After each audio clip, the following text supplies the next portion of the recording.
Well, a group of protesters are calling for a Virginia Beach pastor's resignation today. John Blanchard of Rock Church was arrested last October for felony solicitation of prostitution with underage people in Chesterfield. However, all charges were set aside a year later. Sarah Hammond tells us why this group says that's unacceptable. A group of about 20 protesters gathered outside of Rock Church in Virginia Beach, calling for Pastor John Blanchard to resign. This guy just has to go. He was one of 17 people arrested in Chesterfield County as part of a two-day sting operation in October of 2021. Blanchard was charged with felony solicitation of prostitution with underage people. Investigators say all 17 who were charged had arranged to meet with someone whom they thought was underage and was soliciting sex. When they arrived, the officers who posed online as 17-year-old teens arrested them.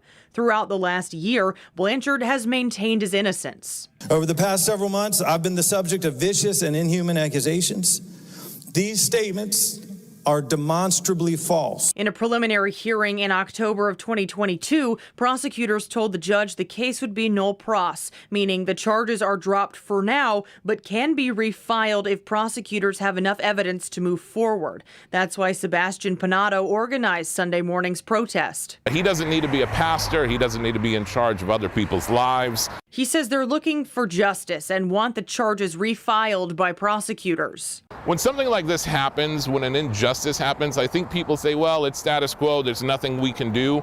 I want them to know there's something that we can do. In a statement, Chesterfield County Commonwealth's attorney Stacey Davenport stressed that this type of conclusion, as in Blanchard's case, does not have the same legal effect as a not guilty finding. Sarah Hammond, 13 News Now.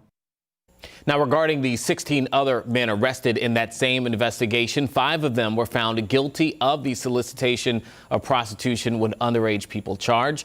The two others had their charges dismissed.